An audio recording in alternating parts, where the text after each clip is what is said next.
Welcome to Into the Pit.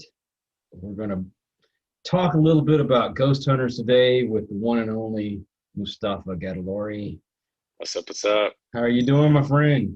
Doing really good, man. Doing really good. And admiring this amazing, balming New Jersey weather.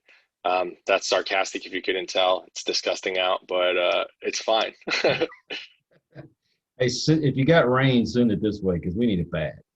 You guys need it? I need it very, very bad. Texas doesn't get rain? We have, you got to understand, I'm in the middle of Texas. So Yeah, it either just barely misses coming all the way down or yeah. coming all the way up.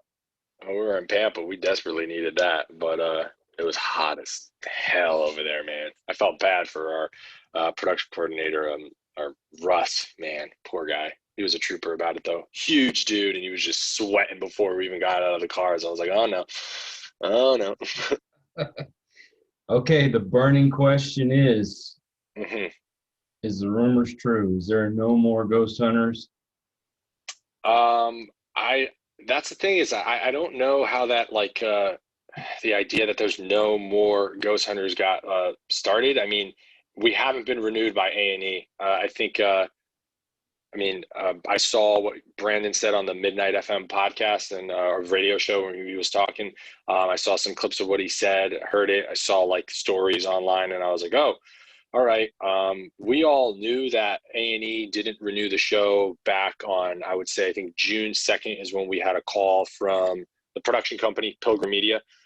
So representatives from Pilgrim Media, people who, I mean, I know for me, I can't speak to what anybody else, any kind of calls that they got, but when I spoke with them, it was all pretty much my understanding was that it was the same across the board, was that A&D did not renew the show.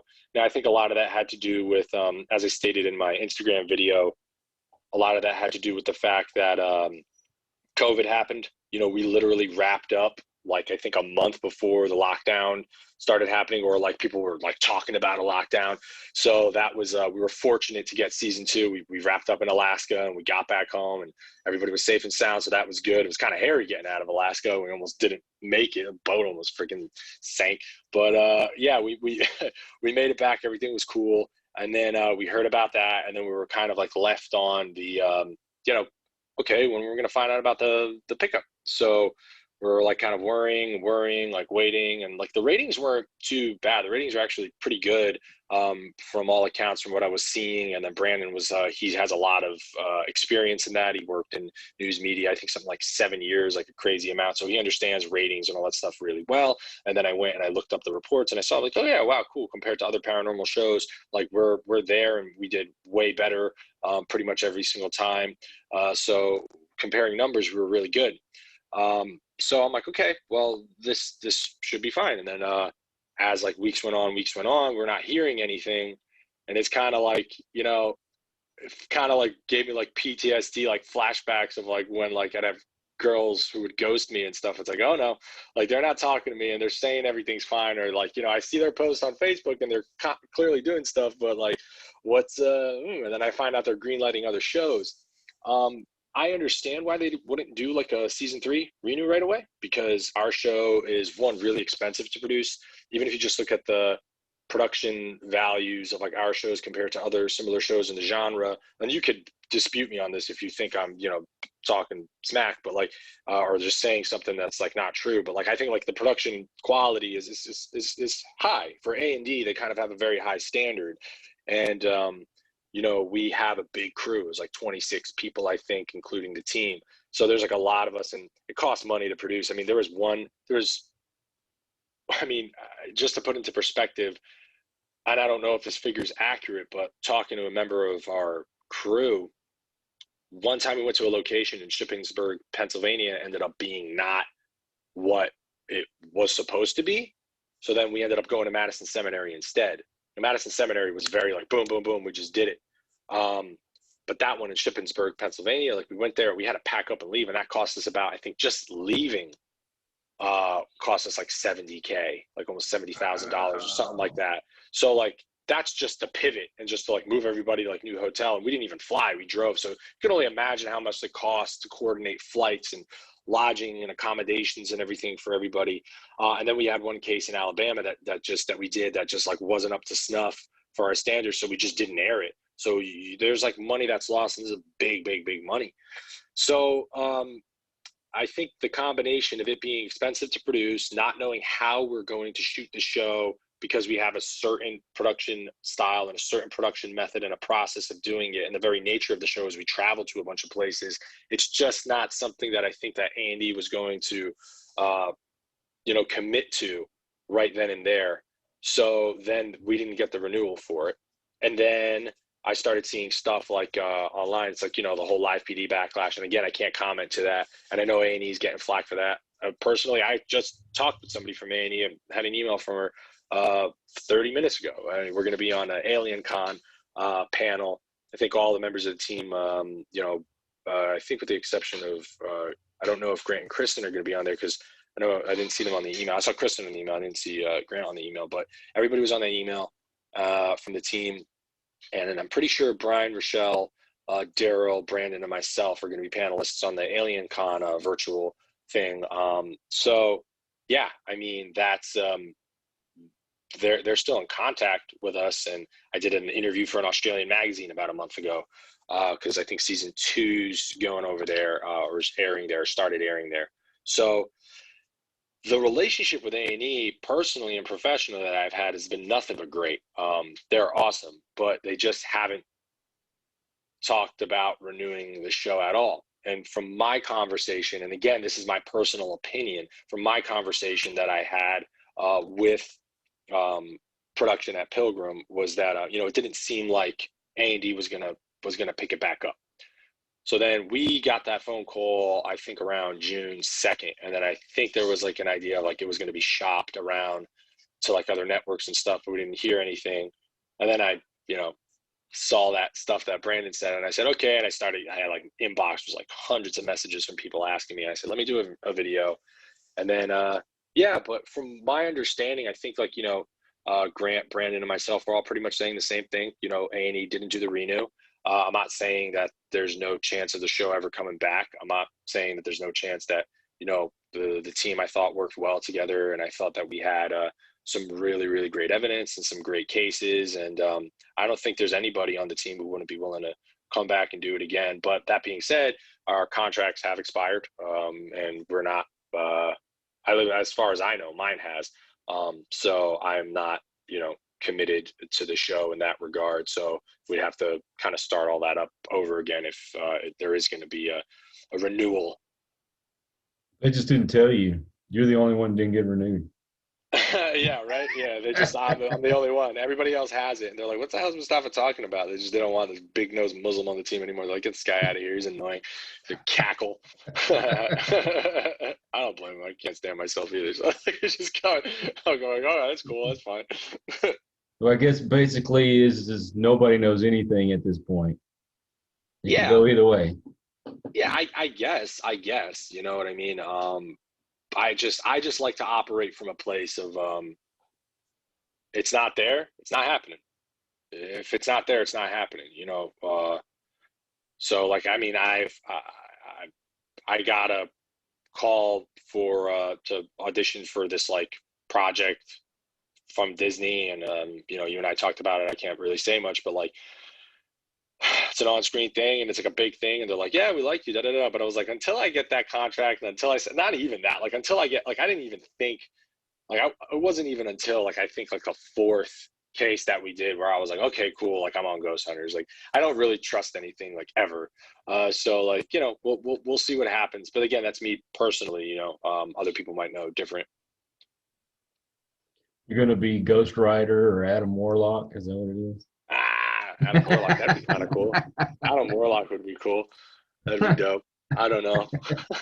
Right. I don't know. I can't imagine myself as a hero. Maybe like this, like the henchman to the villain or something, like the main villain. Very human. I just want to, if it was anything like that, like in Star Wars, I'd want to play like an alien and all like makeup or something. So we'll see.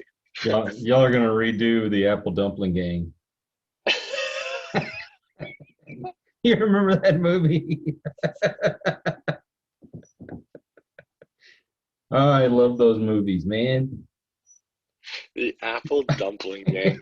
That's like that's like even before my time, and it's just like it's Yeah. crazy. Like but I know it. I know it. I grew up watching all that stuff. It's so weird. So See, weird. that Oh, just that goes to show how old I am. yeah. And I didn't want to say it, but you did. So here we are. And you missed my birthday, Oh, when was it? the 5th. Oh my God, I feel I like hit such a scumbag. I hit the big 50 this year. Jeez Louise, October 5th, 50 years old. How's it feel?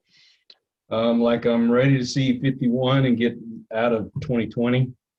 I got you. Yeah. Yeah, I think a lot of people feel that way. I had a pretty good 2020. You know, that's I feel almost guilty like saying that, but like it was pretty good. 2020 is pretty good. You know. Well, I mean, other than a lot of the inconveniences and stuff, a lot of people, their lives have changed for the better.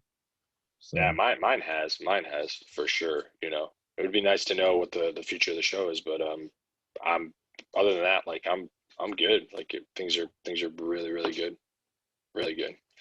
Got the book coming out with Brandon, so that's really awesome. We've been working on that. We submitted our first draft. We got some edits that we're doing. We're working on that, so that should be ready for I think first quarter 2021, depending on when Llewellyn wants to put it out there.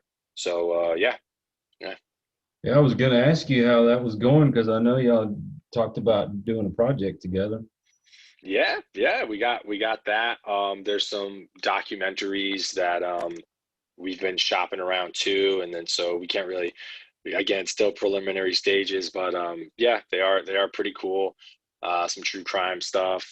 So it's pretty dope. Like yeah, we have a really good working dynamic, so I'm happy about that. So things have been going really well.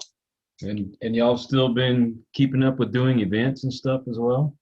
Yeah, we've been doing them. I've been trying to get like more out. I did a Mineral Springs with Brian and Rochelle a few weeks back. That was a lot of fun. You know, I know you and I have been talking about potentially doing some stuff in Texas. So like if anybody watching or anybody has any cool locations that they would want me to come out to, I'm game, man. I love to investigate. You know, every time we do the events, we make sure, and this isn't just me saying it like politically, you know, we make sure that we do all like we have people to test there, we have temperatures taken, we follow all the state guidelines for whatever it is for COVID and all that. So we keep the groups down to a minimum. We follow all of that. We're pretty strict with that actually. So yeah, I mean, it's been going great. Yeah, I love events. I just want to go to like more locations and just do more investigating, especially with these like iconic places. And if they've been like empty for a while, like that's the one thing we noticed in season 2 is like we go to places that have been empty or never investigated before. We go in and there's just like crazy amounts of activity, and we didn't know how that was going to go. You know, because everybody's always going to your Penhursts, you know what I mean, your Waverly Hills, which we did. Everybody's trying to go to like the same places, you know, Sugar Shack, with Sugar, whatever it was like. I was gonna say Sugar House, but that's like a casino up in Pennsylvania, Philadelphia, Sugar House. But yeah, like we just love finding new spots, and then Brandon's got a list of like 80 spots that no one's ever investigated before, and like you always think there's no way this next one's going to be as cool, and it ends up being cooler. You're like, how the hell? It's like, so yeah, if there is a renewal or if there is like anything like that too, it's like we have so many potential cases that we just love to sink our teeth into. But yeah, it would be cool. Yeah, well, I mean, you got to stay busy too. You Yeah. go stir crazy, and plus, you don't want people to forget you. I don't even think it's like yeah, that's the other thing too, is like, you know, if you want to talk about that, it's like the idea of like the idea of like celebrity, right? And like keeping your name out there. It's like it's a fine line, because I have a great friend of mine who is very successful in the entertainment industry, and he's a real honest guy, and he's worked with like top people. And he always said, he's just like, if you are interested, genuinely interested, you're going to be interesting. And people are drawn to something that is interesting or an interesting person.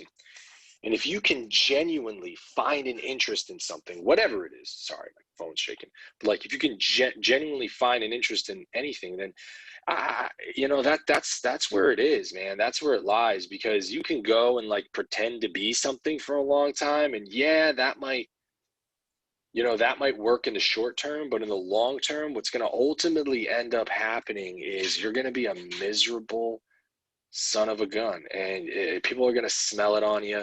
And even if they don't smell it on you, it's like it doesn't do anything for you. Like, why it doesn't do anything for you? Like, why did, again, this is a lot of things like my friend says, and maybe this will piss some people off, but like, why did Michael Jackson chop off his nose? Why did Elvis Presley die on a toilet? These are gifted people who had gifts, and they didn't really do things that made them honestly happy. So they sang great, and they sounded great to you and I. I mean, I watched the Unchained Melody in Vegas of Elvis, and he's all like shaking, but once he starts singing, it's like I cry when I watch that. But it's like, yo, he didn't feel any of that. So it's like, I don't want to be like that. I don't want to be somebody who's like, yeah, Mustafa, oh my God, I like this thing that you're doing. And then meanwhile, I'm just like a miserable freaking dude who just wants to eat Jack in the Box like all day. Like, it's like, I want to enjoy my Jack in the Box, man. I want to enjoy it. Well, you need to come to Texas and have Whataburger. That's the thing. Enjoy it more. You know what I love about Whataburger? I love it. It's just mustard comes standard on the burger. They put the mustard with the ketchup. It's a game changer. It's the best. Oh, you got the cup. You got the cup. Tremendous. Yes. Absolutely tremendous, let me tell you. You can't go wrong with the Whataburger anything for, Christmas, birthdays. No, absolutely not. I'm going to get a Whataburger tattoo. Everyone's like, is that the Van Halen thing? I'm like, nah, it's Whataburger. Well, speaking of Van Halen. Oh, yeah. Van Halen, not Van Hagar. old time. Yeah, bro. I love that. Cupid, what a great album cover. Cupid with the cigarette. So cool. I told my wife and my daughter, I said, y'all should dress the baby up and take a picture just like that. Oh, that's a good idea. We should do it. My wife would go crazy because she hates cigarettes or anything cigarette related. So it's like we'll be watching a movie, someone will be smoking. She's like, turn this off. And I'm like, meanwhile, you're watching like, was that a girls' night movie or rough night or whatever? And it's like within the first 20 minutes, they do cocaine and kill a male stripper. And I was like, she's like laughing. I was like, look at you. Look at you. It's like okay. That part's okay. Yeah, that's fine. It's like being told to stand up straight from the Hunchback of Notre Dame. It's like, what the hell are you talking about? Like, what are you doing? So, yeah. To make it clear to everybody that's watching, there's no misunderstanding. Everything's cool between everybody on the team. No arguments, no fights, no nothing. Everything's cool. It's just not being renewed at the moment. Yeah, I don't think that there's anything like, what would there be a fight about? I mean, we pretty much all said the same thing. Like, I think like people are kind of turning this into like a thing of like, it's like Mustafa and Brandon have like a different messaging than like Grant. And it's like, what I said wasn't, anything different than what, Brandon or Grant said. And yeah, I think like other members of the team were kind of like, we kind of felt like, it's like, why'd you guys talk about this? Like, why'd you like even say that? It's like, I don't know. I didn't listen to Brandon's interview, but like, I didn't the whole thing, but I didn't even think that he said the word canceled. I think it was like put up like canceled. I think he used finished or like something. And I don't know if he thinks the show's, not going to come back or it's finished in this like capacity, then, I think he's entitled to saying that or thinking that. But yeah, I would say for the most part, like things are cool. Like, I don't have a problem. I don't have a problem with working with anybody when it comes to paranormal investigating, as long as like, they're not fraudulent. Like, I don't care. I'll work with anybody. But if like if you're a fraud and you lie about stuff, then yeah, like in the terms of the case, like that would be the only thing. Like I'll work with anybody as long as like you're not a fraud. So like we don't have that problem on the show. So it's just like I don't think that I don't see any reason why that would happen. So no, everything's pretty much, as far as I'm concerned. I don't know. I don't know how anybody else feels, but I'm pretty cool with that. I can't speak for anybody else. Maybe they're sick and tired of me and my fucking stomach noises and all that, all that shit on Sunday. It's like, I can't work with this guy. He's impossible. Uh, I think. you don't give yourself enough credit, man. Yeah. No, I secretly do. I just, this is all an act. This fake humility. It's just that. I'm a fraud. That I'm like fake humble. I got you. I got you. Well, people are going to start saying stuff, and they're going to think up everything under the sun. Oh, Brandon and Daryl's fighting, or whatever. Yeah. People Yeah. love to say those kind of things, and I just want to make sure everything's clear. Yeah. Like, yeah, we've talked with each other, and we've had off camera, sometimes on camera, and they won't put it in the show. We'll be like, well, I don't think this is legitimate evidence that should be submitted for XYZ reasons. Or like, okay, what about this? Did you find that? Well, I think this is not a good way to go about the investigation. And then, what I'm always like is like, okay, why? What's your reasoning? What's the evidence for that? So I just think people have different opinions. Some people like to rely more heavily on feelings. I'm kind of more like, okay, let's go with like what happened as opposed to like what the feeling is. So if you don't think that something is evidence, like, okay, then state your case why. And then if it's just, well, I just don't feel like it is, it's like, okay, well, why? Well, I just don't feel it. Then I'd be like, okay, well, I like it, you know what I mean? So I think, yeah, that's that we've never really had anything like that on the show.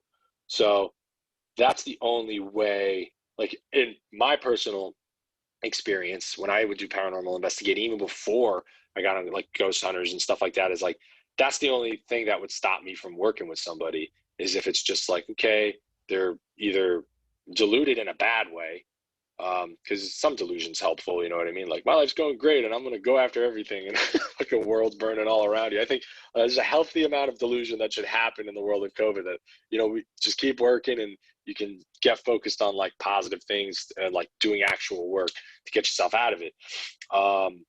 Or you can, or if I've also ended relationships with people because I found out that they were frauds.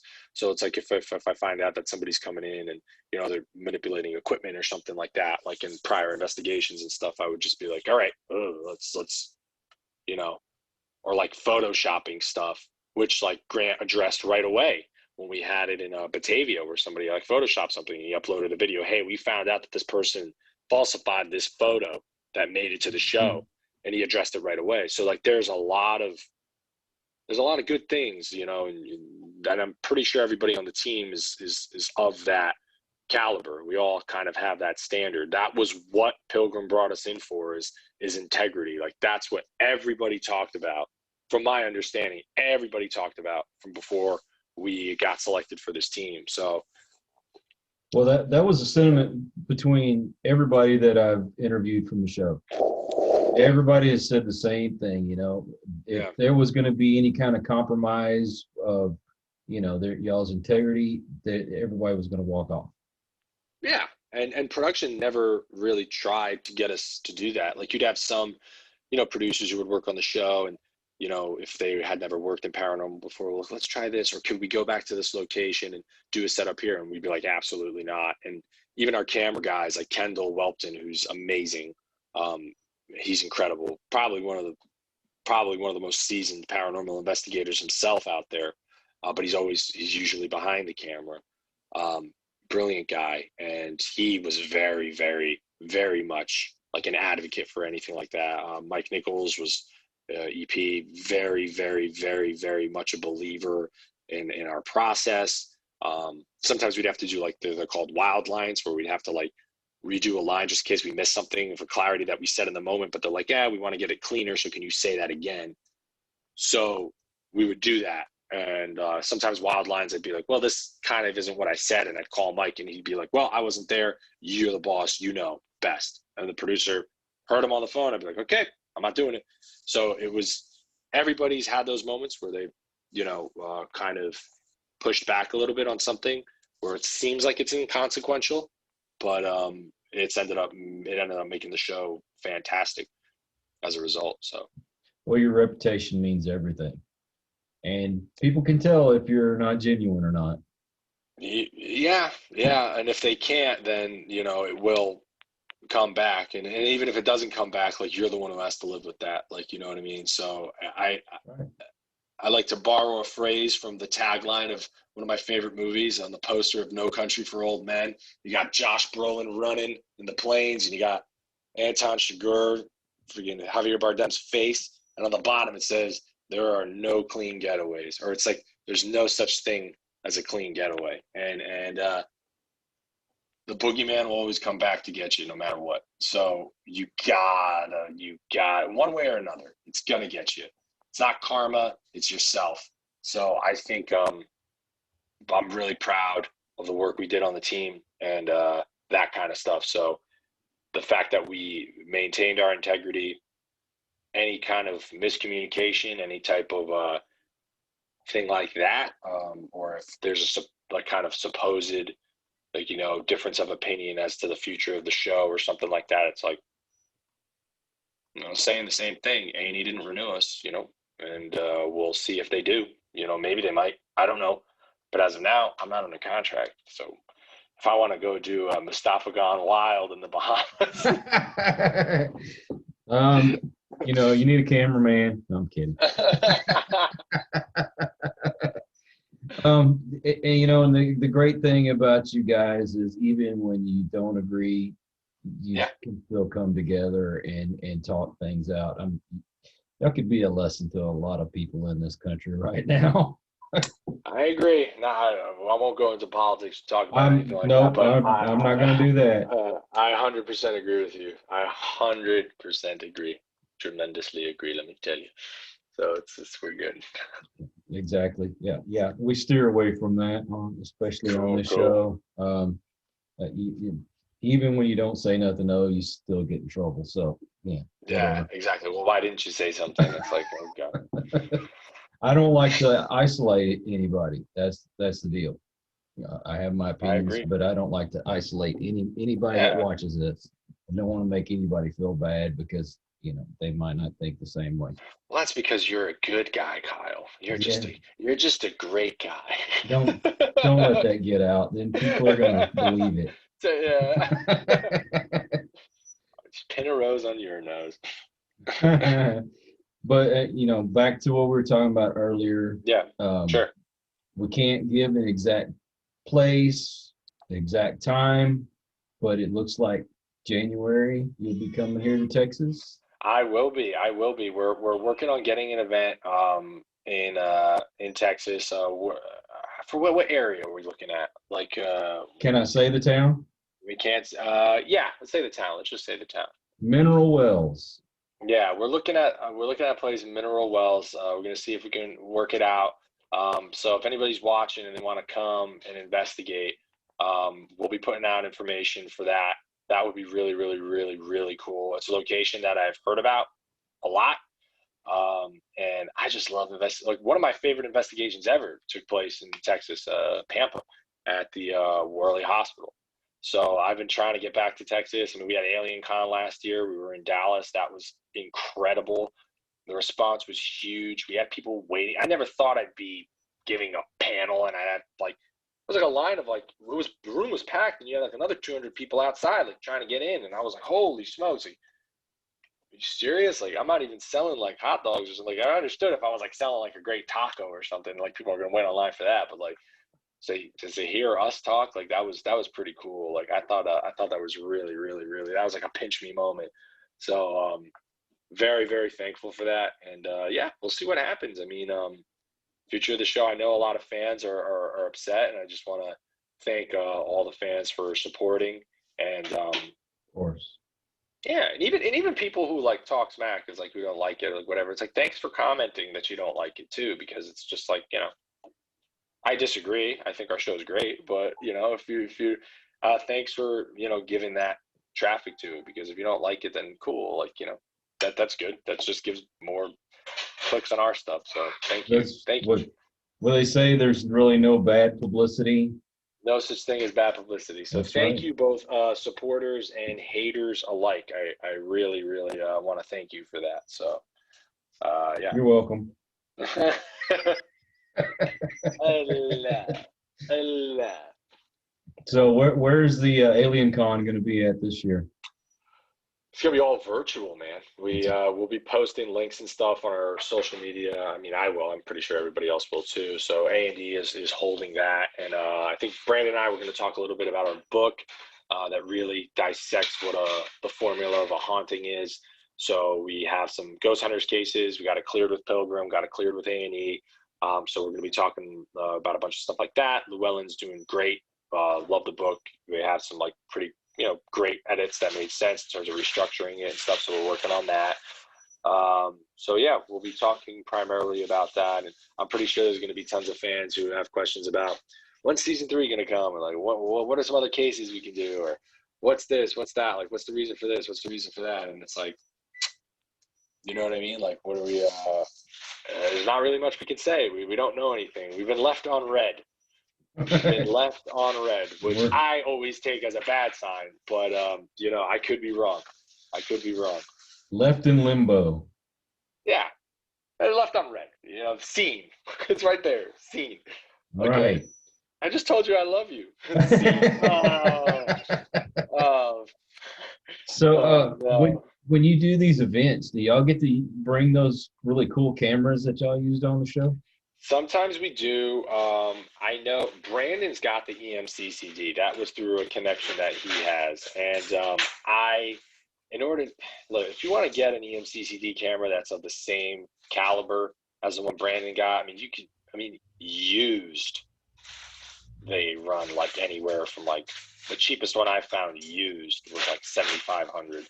So like, I would love to bring an EMCCD and put it in the location and do that, but there's some investigators who purchase some. I mean, Keith Bailey, who's very active on social media, and he's really active in Texas. He was at Alien Con last year, and I think Keith Bailey's got like 1 or 2 of them. So if anybody's doing events with Keith Bailey, he's got your back with the EMCCD cameras, and I've been looking into getting one myself to bring out, but yeah, we'll bring out some stuff a lot of times.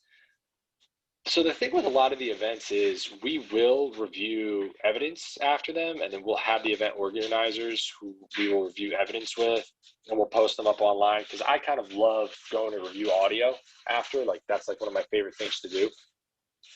So a lot of the devices I think we use in the moment are like EDI, the EDI Plus data loggers that we use that kind of gauge the different environmental conditions in real time, because people love that real time feedback. They love it. Instant gratification. Let me tell you, it is a terrible plague on our species. No, but we love that instant gratification of like, hey, is this that? And people respond. So I kind of welcome anybody to bring any type of devices or anything that they want to do. I just don't.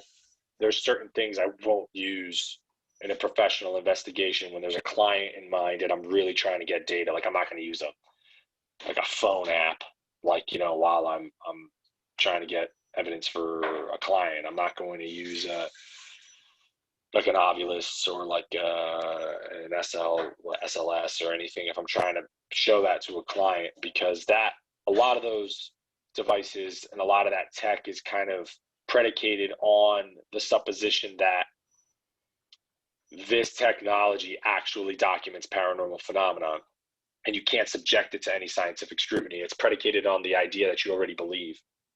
So a lot of the clients who may be believers might be cool if they see something like that, but I personally think it's way cooler if you put an EMCCD camera like in Galena, and there's a blue light that came out of nowhere. It started shimmering on the screen. It mimics the exact shape that the owner, Frank, said he saw with his eyes. And as that was happening in the background, you see that there are pressure changes in the building. So you have confirmation of a visual sighting that the client saw on a camera that shows an energy source materialized out of nowhere. And at the same time as that was happening, there were pressure changes that were being registered. So to me, that's a lot cooler than being like, there's an urban legend that some kid fell off a balcony, and you're going in there and you're like, is there a boy who fell off a balcony? And you're talking to like an ovulus and it says Charles. And it's like, there's a boy named Charles who fell off a balcony. It's like, why the hell did that thing say Charles out of nowhere? I have no idea. There's no one who can explain that. It's a random thing. So it could be a boy named Charles who fell off a balcony, but I just have no way of providing like a very empirical data log of this is what it is and this is what occurred when we did that. So, hey, you want to bring it? No problem. And I'll have fun with it. I'll have a lot of fun.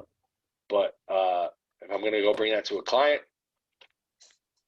No, I mean, some of those things are a good little reference tool, I would say. But as far as, posting it as actual evidence, there's too many things that compromise those devices. Yeah, for sure. It's like the difference between like, there was like jujitsu guys that I knew, like Brazilian jiu-jitsu practitioners who like, they would roll around with me and like show me some things and it was like fun. But then when they were training for their fight, like they're not rolling around with me. Like they're getting top level guys who can choke them out in a matter of 8 seconds. They're not worrying about like, big butt Mustafa from North Jersey who's, kind of knows how to do a guillotine choke. And it's just like, okay, like I'm not a threat at all. So it's like, they'll take it and they'll let me get them in positions just so they can work certain things, but they're not going to, when it's serious training time, I would be embarrassed to even try to step in the gym with guys like that. So, there's levels, there's levels to it. Well, I guess what really hurts is when you watch some of these shows and they bring these pieces of equipment on and then, everybody wants to swear by it. And then when you find out that it can be compromised, there can be, discrepancies, then a lot of people take offense to that. And I get it. And I'm not saying that none of that stuff, any of that stuff doesn't work at all. And you can't really use that as definite evidence. But, there are times where you have a piece of equipment go off and then you're able to, verify that there is something actually there using a different method. Let's put it that way. Yeah, for sure. And like, we get pretty serious. I mean, I'm pretty sure if like Pilgrim, wanted to, they could do a smash cut of like us getting like frustrated when there was like a producer walking somewhere because we hear footsteps and there's reports of footsteps in a place. And then I happened in Clifton when Daryl and I were investigating the Elks Lodge on one of our investigations. And then I could have swore it was like one of our producers. And then I was just like, we were like, it was like long in the night and I was like really into it and everything. And I heard these footsteps, sounded like a person was like walking. And I could have swore it was one of the producers. And they have it on camera and they have the audio. I'm just like, who the fuck is walking around up there? Get down now. And then I was like, we're investigating. And then like all the producers, all cameramen are quiet. They're like, there's no one up there.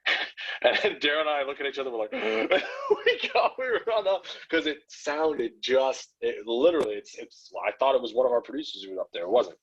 He was outside. I was like, ugh. So it was really cool. But we get heated. We take it real seriously. But I've got kind of an opposite story for you. It was in Seguin, and we were doing an investigation on this house, and they were trying to fix the place up. Yeah. Anyway, it was pretty run down. There was a hole in the floor, and they had a bunch of stuff piled up in this one specific room. And mind you, we're the only ones there. Even the nearest neighbor's kind of far off. So, nobody could come in and we wouldn't know it. And we hear, it sounds like something is running across the room, and then we hear this loud bang, tripping out like, oh my God, something's actually here. And then I go and I find out it was a freaking raccoon. Are you serious? I'm going around the back. It was a raccoon that was there. Say hi. You're on a podcast. Hi. You're internet famous now. That's my mother-in-law. That's my wife's cousin, Melly. How you doing? Hi. They're fine. Sorry. My house is weird. It's like you walk in, and I just got a new place. It's like you walk in and you're just in the house. You're just right in the living room. It's like, there's Hey. no hallway. It's just you're there. There's no place like home. You're sweet, Kyle. But anything else going on that you want to mention before we end this? Oh yeah. Yeah, just we got a ton more events. I got an event of the USS North Carolina in November. It's gonna be me, Daryl, Brian, and Rochelle. I think it's on November 21st. I have Haunted Red Mill in Clinton, New Jersey. There is a virtual event. Daryl Marston and I will be there this Saturday. I think they have like a haunted house there. I have a feeling they're gonna try to scare Daryl and I, and I don't know. We're gonna show up there and we'll see what happens. But we're also gonna do an investigation, a live investigation. There's a link in my Instagram bio. You can check it out. Haunted Red Mill, Clinton. It's a historic location. They've kind of been really hit hard by this whole COVID thing, as most places have been. Yeah. And so there's that. And then we're gonna be doing a trick or treat event. It starts at 6 at Haldeman Manor in Bainbridge, Pennsylvania on Halloween on October 31st. So we got Haunted Red Mill in Clinton this Saturday, 24th. Then next Saturday, the 31st, we got Bainbridge. And then I am going to be in Ohio, November 6th to the 8th. I've been trying to get a hold of Adam Kimmel at Madison Seminary. He won't return my calls. I'm going to go to Madison Seminary. I want to talk to him because we're talking about Madison Seminary in the book. So yeah, I know he's got like some ill will towards the ghost hunters peeps. I don't know why. But yeah, I would just really, really love to get a chance to speak with him because I can't. So Adam, if you're watching this, please, man, turn my call. Stop dodging me, bro. Come on. Grow up here. Come on, bro. And then, yeah, just please, seriously. And then, yeah, so I'll be there, and then I'll snap a selfie in front of Madison for the fans if he doesn't come out. And then November 21st, I'll be at the USS North Carolina, and then I'm going to be in Kansas City at Vail in another location on December 4th and 5th. So very busy, a lot of events. And hopefully right here in good old Texas in January. Yeah, Texas, baby. Oh, 2021, we're going to have a lot of events, man. You don't mess with Texas. And we're still trying to get you hooked up in Utah. So. Oh, yeah, we can do that. Do Utah. And anybody, if you're watching this and you have ideas of like really cool venues, locations, they don't have to be big events. I really just want to investigate with other paranormal investigators and enthusiasts because there's especially this Mineral Springs event that I was at. There were so many people who are very, very excited, genuinely, like I talk about interest, genuinely interested and being like, okay, what can we do? What do you think about this? And I was learning stuff too. So for me, it's a great learning experience and it's really, really great. And I'm just excited to interact with fans and then other, paranormal enthusiasts.